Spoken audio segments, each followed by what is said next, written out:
Welcome to another one of the Azzy's guides for Guild Wars 2. Today we're going to cover some of the most basic concepts of the game.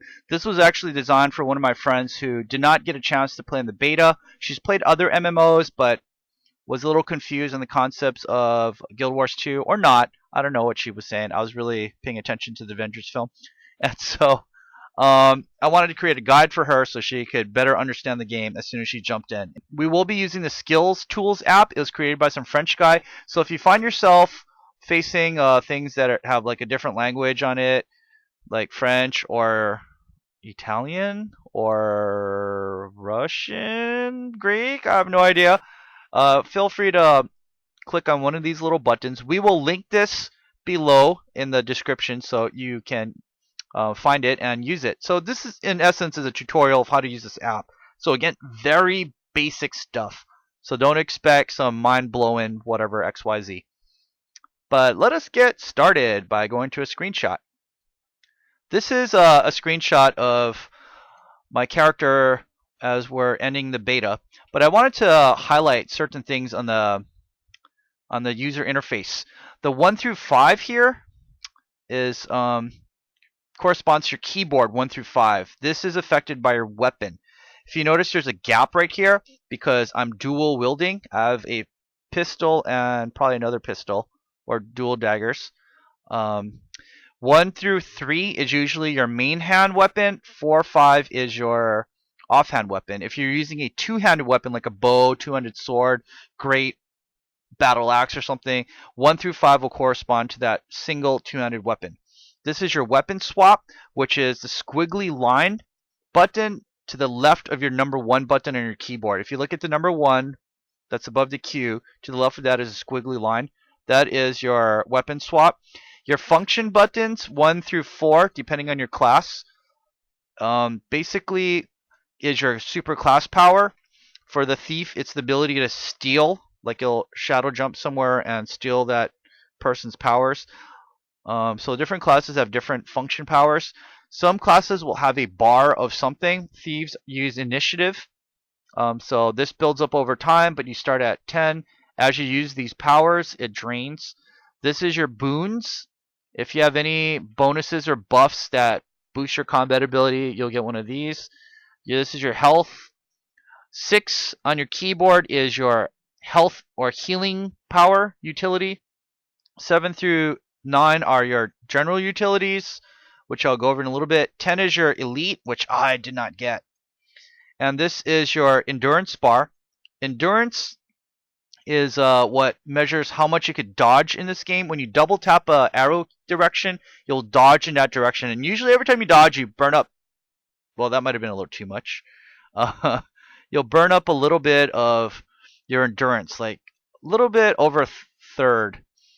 And so when your endurance bar is full, you could dodge twice, but not 3 times. And there's other things that are on the UI which I won't go over right now, but let's just delete that and go back to the skills tools. So as I was saying, 1 through 5 is unlocked through your weapon skill. 1, 2, 3 is by your main hand weapon. 4 and 5 is by your offhand. So we'll just equip a shield here and see if you notice the main hand weapon remains the same. 1, 2, 3 remains the same as you're changing the offhand. But let's go back to Warhorn. As you're changing the main hand, the offhand also stays the same. So 4 and 5 in this case. Whoops. Sorry, not the hammer. 4 and 5 stays the same. So Warhorn, sword. If you're using a two-handed weapon, say like a longbow, 1 through 5 will completely be the skills and powers of that one weapon. Longbow, two-handed sword, hammer for a two-handed weapon. Please note that as you start the game, you'll usually start with one weak weapon or dinky weapon like a sword or dagger for the thief.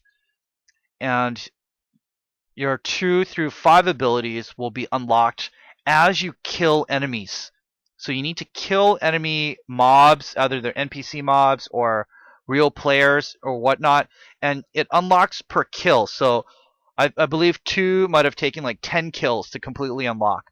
3 might have required 20 more kills after you unlock 2. 4 will unlock after you're 1, 2, 3 or something.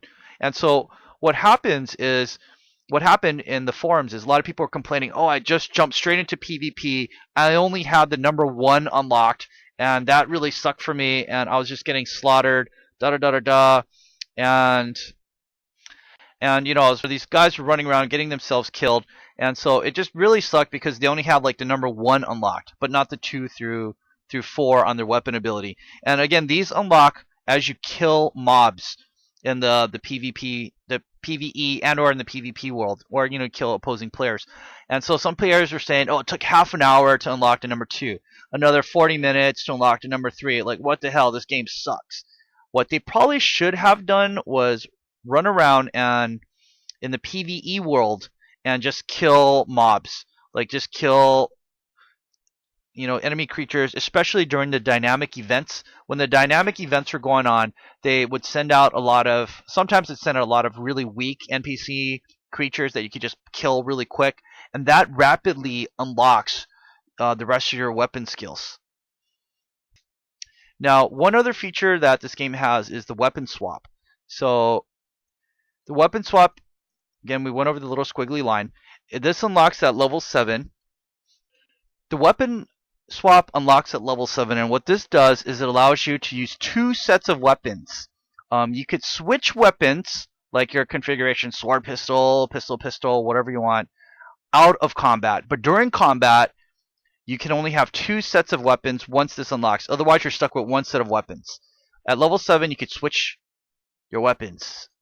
Weapon swap. Actually, you can't swap it that quick. Once you press it once and twice, this will go into like a gray cooldown mode. So you can't like constantly switch it back and forth like what I'm doing here. It's a lot of fun. So in one situation, you might be like, oh, people are rushing me in melee. I'll go dagger against them. Oh, they're running away, and I don't want to follow them. I'll go pistol, and so on and so forth. So that's the basics on the weapons 1 through 5 on your keyboard. You can always re-keybind your buttons here. Unfortunately, right now they don't have keybind modifiers, so you can't do like a Shift T or Shift R or Control T, Alt T to do your key binding for your buttons. Hopefully they implement it. We are really praying for that. 6 is your healing skill. You get 1 standard healing skill that usually affects you. So for the thief, it's hide in shadows. You go to stealth when you do this. This is automatically unlocked at level 1, and you get 1 basic heal power. So again, thieves was the hide in shadows. If you notice, there's 2 other healing powers up here. These can be unlocked through skill points. Skill points are gained by leveling, so each time you level, you get 1 skill point.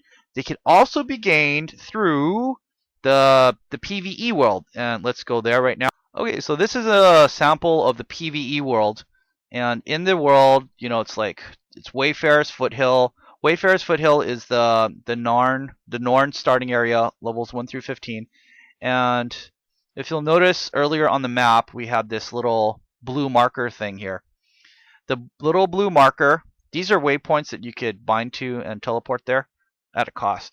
There are these blue skill challenges that are on the map. You have to find them and complete the challenge. It might be drink, a keg of beer. Norns love the fighting, so you have to brawl with someone like in a hot springs or something. I think there is one. Actually, this is the one. You have to brawl with this dude as he's in these hot springs. Once you complete the skill challenge, you will get an additional skill point to add to your pool. So say you're level 5, you gain 1 at 2, 3, 4, 5, so you get 4 points plus this one, so a total of 5 skill points. And then you could use it to purchase and unlock your healing and utilities and elites. So you could unlock these additional healing and utilities with your skill points. So starting from level 5, you unlock the utility 7 key. So in this case, I picked up Spider Venom for 2 points. Unfortunately, this application doesn't show you how many points it costs to unlock the various utility powers. So say I unlocked Spider Venom for 2 points, but I also bought Scorpion Wire for 1 point. This is like Scorpion from Mortal Kombat. Get over here, and you pull your target to you for 1 point. And you could switch these in between combat. Same thing with the healing powers. If you got multiple healing powers, you can switch them in between combat. So level 5 is a 7 unlock. Level 10 is a level 8 unlock. Level 9 is a level 20 unlock. So in my case, I picked up Signet of Shadows. Signets usually have a passive and an active. Almost every class except engineers have signets. So you always get a nice passive ability. In this case, it's plus 10% movement. And then if you press it again, it would give you an active. So I press 8, I immobilize and blind my target as I run after him. This I think was like 4 or 5 points. I totally forget. The Shadow Refuge was my really big support power that I turned a whole area into stealth. So any of my allies in their stealth, they get regen. This costed me 7 points, and I was saving it up until I could afford it. And I think I actually purchased it before level 20, so I was really glad when I was able to get it. The elite powers are much more expensive. They cost anywhere from 15 to 25, maybe even 30 points. The elite powers are unlocked at level 30. So you get these at level 30, and these usually also include your racial elite powers, which are not listed here. So in the case of the Norns, I could turn into like a bear, a wolf, a snow leopard, or Raven Man. The Raven Man is very disturbing as it runs around because you're like, what the is that? And so basically, again, this is your 1 through 10 on your keyboard.